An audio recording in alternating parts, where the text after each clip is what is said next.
नमस्कार। स्वागत है आप सभी का मेरे इस चैनल में। आज मैं आपके सामने टेंस लेके प्रस्तुत हुआ हूं और इस टेंस के अंतर्गत आज हम प्रेजेंट टेंस की चर्चा करने वाले हैं। जैसा कि आप देख पा रहे हैं, यहां हमने 4 आइटम पहले ही लिखे हुए हैं। ये 4 आइटम प्रेजेंट टेंस के 4 अंश को, 4 पार्ट्स को दर्शाते हैं, 4 पार्ट्स को बताते हैं। पहला इसमें है इंडेफिनिट, और इंडेफिनिट के लिए हम एम वी का इस्तेमाल करते हैं। दूसरा आ जाता है कॉन्टिन्यूअस। कॉन्टिन्यूअस के लिए हम वी वर्ब का इस्तेमाल करते हैं। थर्ड है परफेक्ट।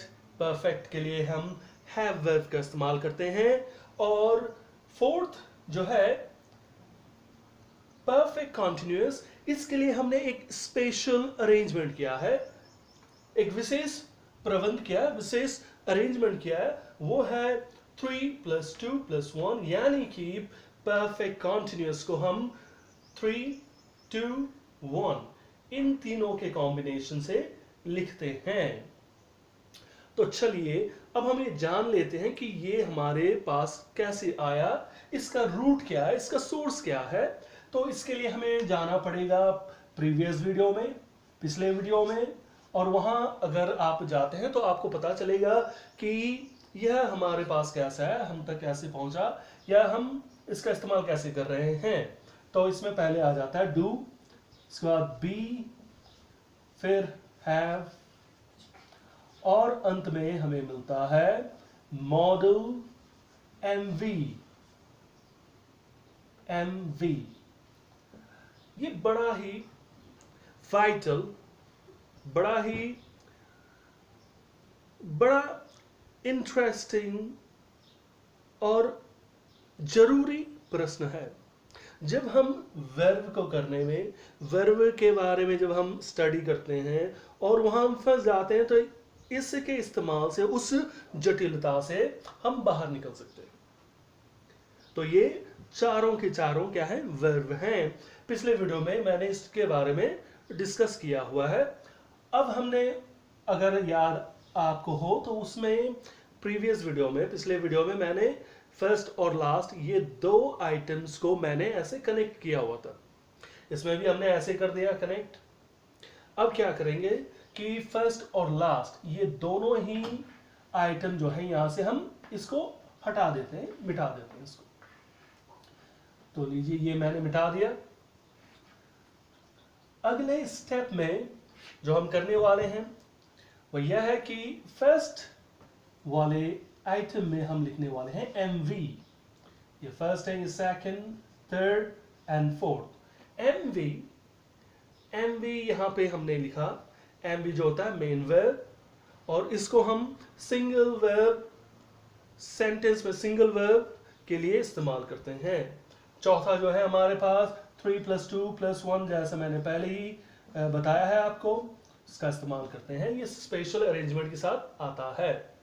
तो चलिए अब हम इसको कैसे फॉर्म करना है, सेंटेंस में इसको कैसे लाना है और इनका इस्तेमाल कैसे होता है, इस विषय में विस्तार से चर्चा करते हैं।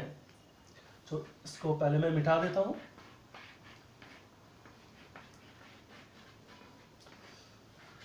तो पहला हमारे पास जो आइटम है वह है इंडेफिनिट, यानी एम वी।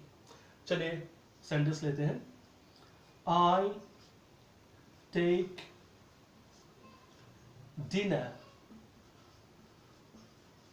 एट 9, यानी मैं रात के 9 बजे डिनर लेता हूं। यह है हमारा सेंटेंस। इसमें हमने सिर्फ केवल एक वर्ब का इस्तेमाल किया है, जो कि एमवी में होता है, एमवी का रूल है। अच्छा, बाकी के सेंटेंसेस को भी हम लिख लें तो एक चीज हर सेंटेंस में जो है वो कॉमन है। वो क्या है? ये सेंटेंस विदाउट टाइम, टाइम को छोड़ के ये सारा का सारा हर सेंटेंस में सेम आना है। अब सभी जगह हम ये उतार लेते हैं, लेकिन बीच में कुछ जगह छोड़ के आई टेक डिनर, यहीं तक लिखेंगे, I take dinner, I take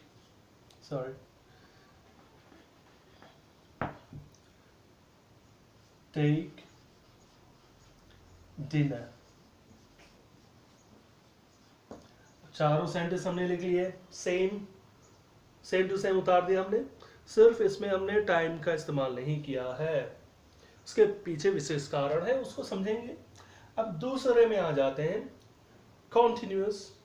continuous जिसमें हमने वी वर्ब का इस्तेमाल करना है। अच्छा चलिए, तो क्या है, पहले सेंटेंस में हमने सेम, पहला सेंटेंस दूसरा सेंटेंस सेम है, सिर्फ हमने टाइम नहीं लिया। दूसरे में भी हम ऐसे लिख रहे हैं, लेकिन जब नाम अलग है तो उसके रूप में भी कुछ बदलाव जरूरी है। और हमने पिछले वीडियो में डिस्कस किया कि बी वर्ब हैव वर्ब के साथ क्या क्या चेंजेस आते हैं, तो उन चेंजेस को हम यहाँ पे लिख लेंगे। तो बी वर्ब का पहले हमें इस्तेमाल करना है। ध्यान में ये रखना है कि टेक जो है इसे हम कहते हैं वर्ब या वर्क। जो वर्ब होता है वो असल में काम होता है, कोई भी कार्य होता है, तो इसे हम वर्क के रूप में ट्रीट करते हैं, और इसे हम करते हैं ट्रीट वर्कर के रूप में, यानी काम को करने वाले के रूप में, काम और काम करने वाला। तो इस तरह से हम इसको ट्रीट करते हैं, और हमेशा इन दोनों के बीच में ही हम जो सारे ऑक्सिलरीज होते हैं, ऑक्सिलरीज ये हैं दो, इनका हम इस्तेमाल करते हैं। इससे पहले जो मैंने लिस्ट दिया यहाँ पे, या जो क्वेश्चन मैंने बनाया, वो क्या थे, सारे के सारे ऑक्सिलरीज थे, सिर्फ एमवी जो है वो मेन वर्ब होता है। अच्छा, तो यहाँ पे हम ऑक्सिलरीज को लिख डालेंगे। आई के लिए हम एम का इस्तेमाल करते हैं। वी वर्ब के अंदर एम जो है वी वर्ब का एक रूप है, तो यहाँ आई के लिए हम एम का इस्तेमाल करते हैं। अब जो है आई जो है यह अपने साथ कुछ परिवर्तन लाता है, कुछ चेंज लाता है, और यह चेंज जो है वह मेन वर्ब के साथ होता है। तो यहाँ पे बी वर्ब के साथ चेंज हमारा आता है हमेशा आईएनजी। यहाँ पे इस स्थिति में जो चेंज है वह आईएनजी का है, आईएनजी। सो सेंटेंस बन गया हमारा, आई एम टेकिंग डिनर। आप यहाँ पे नाउ का इस्तेमाल कर सकते हैं। तो सेंटेंस हमारा कंप्लीट हो गया। तीसरे में आ जाते हैं। यहां भी हमारा क्या है, यह है वर्ब यानी वर्क, और सब्जेक्ट यानी वर्कर, यानी वर्क और वर्कर का रिलेशन है इसमें। यहां भी सेम है, इन दोनों के बीच में ही हम क्या है, ऑक्सिलरीज का इस्तेमाल करते हैं। तो यहां हम लिख डालेंगे हैव, आई हैव। अब इन दोनों में चेंजेस आते हैं, जो चेंजेस आते हैं उनको हम मेन वर्ब के साथ उन चेंजेस को लिखते हैं। तो यहां टेक के साथ ई एन लगता है, ई ऑलरेडी है हमारे पास, एन को हमने इसमें जोड़ा है, आई हैव टेकन डिनर। चलिए ये हो गया। अब चौथे में आ जाते हैं। इसमें हमारा नंबर थर्ड 3, 2, 1 तीनों होंगे। 1 ऑलरेडी है हमारे पास, यानी थर्ड और सेकंड, इन दोनों को हमने यहाँ पे उतारना है। हैव वर्ब चेंज के साथ, पहला वर्ब हमेशा चेंज के साथ ही आता है। कहीं पे कुछ स्थिति में चेंज न हो, लेकिन ज्यादातर केसेस में फर्स्ट वर्ब चेंज के साथ ही आता है। यहाँ पे कोई चेंज नहीं है, आई के साथ हमेशा हैव का ही इस्तेमाल होता है। दूसरा वर्ब है हमारा बी के लिए यहाँ पे हमने हैव लिखा, लेकिन यहाँ पे हमने बी के लिए एम लिखा है। लेकिन जब दूसरे वर्ब का हम इस्तेमाल करते हैं तो हम वर्ब के फॉर्म्स को न लिख के वर्ब के मेन रूप को, मेन स्वरूप को लिखते हैं यहाँ पे। तो यहाँ पे हम लिखेंगे बी, जो बी है उसी को हम उतारेंगे यहाँ, और इसके साथ चेंज आना है ई एन, चेंज इसमें आना है ई एन, बीन। तीसरा वर्ब हमारे पास था टेक डिनर। ये हमारा सेंटेंस हो गया लेकिन इसमें चेंज की जरूरत है। 3 2, क्योंकि हैव वर्ब है, बी वर्ब है, तो इनके साथ हमेशा चेंजेस आते हैं। हैव के साथ यानी कि क्या है कि ये 3 2 1 इस रूप में यह ऊपर बढ़ा है और पीछे से हम इसको इसी फॉर्म में नीचे लाएंगे। तो पहले हम पीछे से आ जाते हैं। फर्स्ट है एमवी, एमवी है, एमवी में कोई चेंज नहीं होता। बी के बाद एमवी जब आता है तो उसमें आईएनजी का हम इस्तेमाल करते हैं, तो यहां पे भी हम आईएनजी का इस्तेमाल करेंगे। ING, I have been taking dinner, ये कंप्लीट हो गया, लेकिन इसके साथ हमें टाइम का मेंशन करना जरूरी है। जैसा टाइम है वैसे हम इसको पहले लिख लेते हैं। एट 9 सिंस लॉन्ग, कब से करते हैं हम ये काम, उसको मेंशन करना जरूरी है। Since long. Sentence complete. Sentences चारों हमारे तैयार हो गए। ध्यान ये रखना है, फोर्थ वाले में हमने 3 वर्ब का इस्तेमाल करना है। चेंजेस, जिसके साथ जो चेंज आता है वह अगले वाले में शिफ्ट होता जाएगा। अच्छा, तो ये हो गया। फोर्थ में 3 वर्ब का इस्तेमाल होता है, मिडिल 2 में 2 वर्ब का इस्तेमाल होता है, फर्स्ट में सिंगल वर्ब का इस्तेमाल होता है। ये हमारा रूल है। अब आ जाते हैं कि इसको हम किन किन परिस्थितियों में इनका इस्तेमाल कर सकते हैं। इनडेफिनिट जो है इसका इस्तेमाल हम हमेशा रिपीटिशन को शो करने में करते हैं। रिपीटिशन यानी किसी भी कार्य को हम कितनी बार दोहराते हैं, यानी दोहराने के केस में हम इनडेफिनिट का इस्तेमाल करते हैं। तो इसे हम लिख लेते हैं पहले, रिपीटिशन। रिपीटिशन किन किन क्षेत्रों में आता है? रिपीटिशन फैक्ट्स में आ सकता है, ट्रूथ में आता है, सेइंग्स में आता है, इन चीजों में आता है। साथ में प्लान्ड एक्शन में भी इसका इस्तेमाल हम कर सकते हैं। प्लान्ड एक्शन, प्लान्ड एक्शन समझ लेते हैं। रिपीटिशन कैसे और किन परिस्थितियों में इसका इस्तेमाल किस रूप में हो रहा है। Repetition, I take dinner at 9, मैं डिनर लेता हूं 9 बजे, यानी 9 बजे मैं डिनर लेता हूं, रात का भोजन 9 बजे करता हूं। यानी कि मैं आज के बारे में नहीं कर रहा, मैं लेता हूं, यानी कि हर दिन मेरी यह व्यवस्था है, रूटीनली मैं इस काम को हर रोज करता हूं। तो हर रोज जब हम ये किसी काम को करते हैं तो वो रिपीटेशन का पार्ट हो जाता है। रिपीटेशन, जैसे हम हर रोज खाना खाते हैं, हर रोज सवेरे उठते हैं, हर रोज पढ़ते हैं, ये सारे काम क्या है हमारे इनडेफिनिट में आ जाते हैं। तो इनडेफिनिट को समझने के लिए एक चीज को दिमाग में रखना जरूरी है, रिपीटिशन। रिपीट अगर काम हो रहा है तो वह इनडेफिनिट का हिस्सा बनेगा। देख लेंगे कैसे होता है यहां पे। फैक्ट, फैक्ट को हम समझ लें, जैसे कहें कि पानी उबलता है, water boils at 100 degree centigrade, पानी 100 डिग्री तापमान में उबलता है।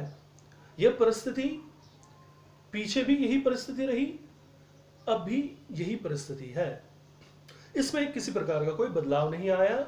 जब भी पानी उबालना है तो वह 100 डिग्री में ही उबलता है और उबलता आ रहा है आज तक। तो क्योंकि यह जो गतिविधि है पानी उबालने की, यह हमेशा से चली आ रही है और हमेशा यह इसी स्थिति में उबलती है, पानी इसी स्थिति में उबलता है, तो इसे हम क्या मान लेते हैं, फैक्ट मान लेते हैं। और क्योंकि यह रिपीटेशन होता है फैक्ट का, तो इसलिए हम इसे इंडेफिनिट में लिखते हैं, ट्रूथ। अब कह लेते हैं जैसे the sun rises in the east, सूर्य पूर्व दिशा में उगता है। ऐसी बात नहीं है कि सूर्य एक दिन उगा दूसरे दिन नहीं उगा, यह हमेशा का प्रोसेस है और यह हमेशा रिपीट होता है। यह भी क्या है, ट्रुथ है। Sayings, honest is the best policy, honesty जो है, ईमानदारी सर्वोत्तम गुण है, सर्वोत्तम नीति है। यह क्या है? पिछले समय 100, 200, 1000 साल पहले यही कहा जाता था, आज भी हम यही इसे उसी रूप में कहते हैं। इसलिए ट्रुथ्स, सेइंग्स सारे के सारे एमवी के पार्ट हैं, यानी इनडेफिनिट के पार्ट हैं। प्लान एक्शन की जब चर्चा करते हैं हम, तो किसी चीज को जब हम प्लान करते हैं तो उसके लिए पहले कहीं जाना है, हमने शिमला घूमने जाना है, तो पहले उसकी प्लानिंग होती है, फिर टिकट बुकिंग होती है, फिर छुट्टियों को लेने का सिलसिला होता है, फिर शॉपिंग की तैयारी होती है, फिर निकलते हैं, फिर उसको क्योंकि टाला नहीं जाता, एक प्लान्ड वे में हो रहा है, और उसके एक काम को करने के लिए कई चीज़ों को हम निरंतर रूप में करते जाते हैं उस चीज़ को पूरा करने के लिए, यानी रिपीटेशन हो रहा है एक काम के लिए, कई चीज़ों को हम रिपीट करते जा रहे हैं एक के बाद एक। तो इसलिए क्या है, प्लान्ड एक्शंस को भी हम इंडेफिनिट का हिस्सा मानते हैं। ये हो गया इंडेफिनिट। इसके बाद आ जाते हैं continuous. I am taking dinner now, यानी मैं अभी डिनर ले रहा हूं। इसको समझ लेते हैं। किसी भी कार्य को करने के लिए समय की जरूरत होती है, यानी ऐसा कभी नहीं होता कि हमने किसी काम को करना है और सेकंड्स में वो काम कंप्लीट हो गया, ऐसा कभी नहीं होता। यहाँ पे किसी काम को करने के लिए समय की जरूरत होती है। इसको हम इस तरह से समझ लेंगे, भोजन यानी डिनर लेने के लिए हमें 20 मिनट की जरूरत पड़ती है, इसको हम इस तरह से समझते हैं। अब कोई भी यहाँ पे हमारा फोकस जो है इस बात पे नहीं होता कि हमने खाना कब शुरू किया, या हम खाने की किस अवधि में है, किस पोजीशन में है, क्या हम एंड में पहुंच गए, क्या हमने खत्म कर लिया, या इस पोजीशन में, ऐसे किसी भी समय को लेके हम चिंतित नहीं रहते। समय को लेके हमारा प्रश्न नहीं होता। हमारा प्रश्न यह होता है कि किस एक्टिविटी को हम कर रहे हैं। मान लेते हैं कि किसी मित्र का फोन आया और वह हमसे पूछता है कि क्या तुमने डिनर ले लिया, तो हम उत्तर देते हैं नहीं, मैं डिनर कर रहा हूं, मैं खाना खा रहा हूं। तो क्या है कि यहां पे उसने पूछा कि क्या कर रहे हो, तुम क्या कर रहे हो, फोन करके दोस्त ने कहा क्या कर रहे हो, हमने उत्तर दिया हम डिनर ले रहे हैं, हम भोजन कर रहे हैं। यानी कि दोस्त ने यह नहीं पूछा कि किस कार्य को कर रहे हो, मतलब किसी कार्य की किस पोजीशन में हो, यह नहीं पूछा कार्य की किस पोजीशन में हो, स्टार्टिंग में हो, मिडिल में हो, एंड में हो, लेकिन पूछा किस काम को कर रहे हो। तो यहाँ पे हम एक्टिविटी को मेंशन करते हैं कि हम किस एक्टिविटी को कर रहे हैं। तो यहाँ पे हमारा फोकस होता है एक्टिविटी के ऊपर कॉन्टिन्यूअस में। तो कॉन्टिन्यूअस यानी एक्टिविटी, फोकस हमारा टाइम पे नहीं होता, सिर्फ एक्टिविटी पे होता है कि हम किस एक्टिविटी को कर रहे हैं वर्तमान स्थिति में। क्योंकि अगर कोई हमें पूछ रहा है वर्तमान स्थिति में, तो ऑब्वियसली वह वर्तमान में किए जाने वाले काम के बारे में ही पूछ रहा है। ऐसा नहीं पूछ रहा कि डिनर पीछे कब लिया या पीछे क्या कर रहे हो, ऐसा नहीं हो सकता। प्रश्न ये हो सकता है कि वर्तमान में क्या कर रहे हो, यही प्रश्न वर्तमान में फिट बैठता है प्रेजेंट कंडीशन में। तो एक्टिविटी, कॉन्टिन्यूअस का मतलब होता है एक्टिविटी, यानी कॉन्टिन्यूअस जब भी होगा हमारा फोकस एक्टिविटी के ऊपर होगा। परफेक्ट में आ जाते हैं। परफेक्ट को समझने के लिए फिर से हमें ये टाइम बार लिखना है। यहां पे फोकस हमारा कब हमने स्टार्ट किया काम को, इस पे नहीं होता, लेकिन फोकस हमारा होता है कि काम कंप्लीट हुआ या नहीं, काम अधूरा है या काम कंप्लीट हो गया, इस पे हमारा फोकस होता है। यानी स्ट्रेट अवे फोकस हमारा होता है काम पूरा हुआ नहीं हुआ, इसी पे फोकस रहते हैं। समझते हैं इसको। अब पेरेंट्स घर से बाहर हैं और घर में फोन करके पता करते हैं कि क्या तुमने डिनर ले लिया। Excuse me. फोन 9:30 पे आता है। पेरेंट्स 9:30 में कॉल करके पूछते हैं कि क्या तुमने डिनर ले लिया, क्योंकि उन्हें अच्छी तरह से पता है कि डिनर का टाइम 9 बजे का है और 9 साढ़े 9 बजे तक नेचुरली काम ने पूरा हो जाना है, काम पूरा हो जाना चाहिए। तो 9:30 बजे ही पूछा जाता है या 9:15 बजे पूछा जाता है कि क्या डिनर कंप्लीट हो गया, ले लिया। उत्तर आएगा यस आई हैव टेकन। तो परफेक्ट में हमेशा हमारा फोकस काम के कंप्लीट होने ना होने पे होता है। परफेक्ट के लिए कंप्लीशन हमारा फैक्टर होता है। काम पूरा हुआ नहीं हुआ, यही हमारा फोकस होता है परफेक्ट के लिए। अब आ जाते हैं परफेक्ट कॉन्टिन्यूअस में। परफेक्ट कॉन्टिन्यूअस में हम जिस तरह से मैंने अभी आपको वीडियो में बताया, क्वेश्चन के बारे में जो बताया मैंने, तो फर्स्ट और लास्ट डू और मॉडल्स इन दोनों को मैंने कनेक्ट किया था, उसी प्रकार से यहां पर भी हम दोनों को कनेक्ट करते हैं, एमवी और परफेक्ट कॉन्टिन्यूअस, क्योंकि बोथ कंडीशंस में रिपीटेशन एक पार्ट है, रिपीटेशन दोनों का हिस्सा है। परफेक्ट कॉन्टिन्यूअस में भी रिपीटेशन हो रहा है, काम का रिपीटेशन हो रहा है, और टाइम, ये दो फैक्टर्स हमारे फोकस में रहते हैं। एक रिपीटेशन, दूसरा टाइम। यानी टाइम और रिपीटेशन ये दोनों इसके हिस्से होते हैं परफेक्ट कॉन्टिन्यूअस के। समझ लेते हैं इसको। I have been taking dinner at 9 since long, यानी मैं लंबे समय से रात का डिनर 9 बजे लेता हूं।